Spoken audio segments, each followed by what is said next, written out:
उत्तर प्रदेश की राजनीति में एक बार फिर से हलचल तेज हो गई है। 2027 के चुनाव से पहले पश्चिमी यूपी से एक बड़ा ओपिनियन पोल सामने आया है।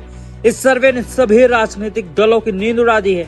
आपको बता दें, उत्तर प्रदेश चुनाव को लेकर वोट ट्रैकर का सर्वे सामने आया है और वोट ट्रैकर के मुताबिक सर्वे में पूछा गया कि मुख्यमंत्री की पहली पसंद कौन है। आपको फिर बता दें, पश्चिमी यूपी की 136 विधानसभा सीटों का ही ये सर्वे है। ये सर्वे बताता है कि योगी आदित्यनाथ सीएम के तौर पर पहली पसंद रहे।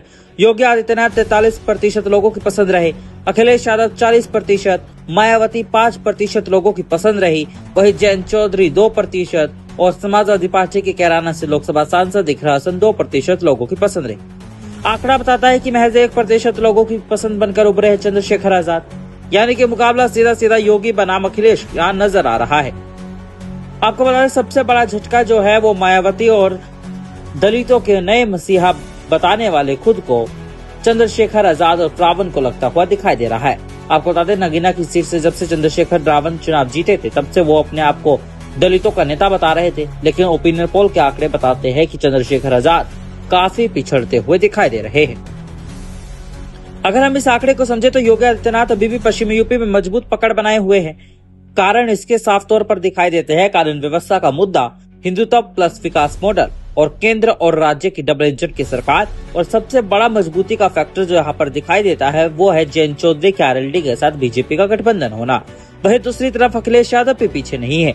उनकी ताकत की बात करें तो उनका जातीय समीकरण यादव प्लस मुस्लिम प्लस दलित वोटों के साथ वो खेलने की कोशिश कर रहे हैं। वही अखिलेश के साथ युवा वोट जुड़ा हुआ है। बीजेपी विरोधी वोट एकजुट होना अखिलेश के लिए फायदेमंद हो सकता है। बीजेपी का विरोधी वोट सारा अखिलेश यादव और कांग्रेस के गठबंधन को मिल सकता है, यही ओपिनियन पोल बता रहा है। ऐसे में बड़ा सवाल है, क्या इसका फायदा अखिलेश यादव को होगा? पश्चिमी यूपी चुनाव सिर्फ मुद्दों पर नहीं होता, बल्कि जातीय समीकरण पर भी तय होता है। जाट वोट बैंक जयंत चौधरी का प्रभाव माना जाता है। दलितों में मायावती और हाल ही में नगीना से लोकसभा चुनाव जीते चंद्रशेखर आजाद की पैठ मानी जाती है। वही मुस्लिम वोट एसपी की तरफ झुकाव रखता है। लेकिन इस बार समीकरण बदलते हुए नजर आ रहे हैं। सर्वे में इकरा हसन को भी 2% लोगों ने पसंद किया है। यह छोटा आंकड़ा जरूर है, लेकिन संकेत बड़ा है। नए चेहरों की एंट्री, लोकल लीडरशिप का उभरना, यानी कि अखिलेश यादव के साथ साथ अब समाजवादी पार्टी में ऐसे और नेता भी उभर रहे हैं जो लोगों को पसंद आ रहे हैं। एक बात साफ, मुकाबला बेहद कांटे का है। बीजेपी की बढ़त है, लेकिन सुरक्षित बीजेपी चुनावों में बिल्कुल भी नहीं। समाजवादी पार्टी जोरदार टक्कर दे रही है। बीएसपी फिलहाल काफी पीछे छूटती हुई दिखाई दे रही है। बीएसपी का कोई असर दिखाई नहीं दे रहा है। अगर यही ट्रेंड जारी रहा तो 2027 में मुकाबला बेहद दिलचस्प होने वाला है। ऐसे में सवाल है, क्या योगी आदित्यनाथ फिर से मुख्यमंत्री बनेंगे या अखिलेश यादव वापसी करेंगे? यानी कि क्या अखिलेश की साइकिल उत्तर प्रदेश में दौड़ेगी या फिर अखिलेश की साइकिल का टायर उत्तर प्रदेश में पंचर हो जाएगा? यह तय करेगा पश्चिमी यूपी का वोटर।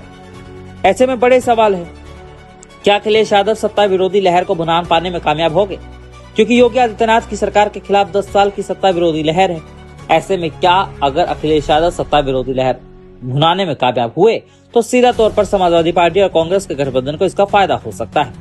जैसा कि लोकसभा चुनावों में हमने देखा था, लोकसभा चुनाव में बीजेपी की आंधी की बात की जा रही थी, लेकिन नतीजे आए तो समाजवादी पार्टी और कांग्रेस ने गठबंधन ने 43 सीटें जीतकर हर किसी को चौंका दिया। अब ये सबके मन में सवाल है, यूपी में किसकी बनेगी सरकार? ओपिनियन पोल, वोट ट्रैकर के आंकड़े जैसे ही आएंगे वो भी हम आपको सामने रखेंगे। आपकी राय क्या है? उत्तर प्रदेश में कौन बनेगा मुख्यमंत्री? अखिलेश को मौका मिलेगा या फिर एक बार फिर से जीत का चौका लगाएंगे योगी आदित्यनाथ? अपनी राय कमेंट बॉक्स में जरूर दें, योगी या अखिलेश। अगर वीडियो पसंद आया हो तो वीडियो को लाइक करें, शेयर करें और चैनल को भी सब्सक्राइब करें। Bureau report, Hindustan 9 Uttar Pradesh.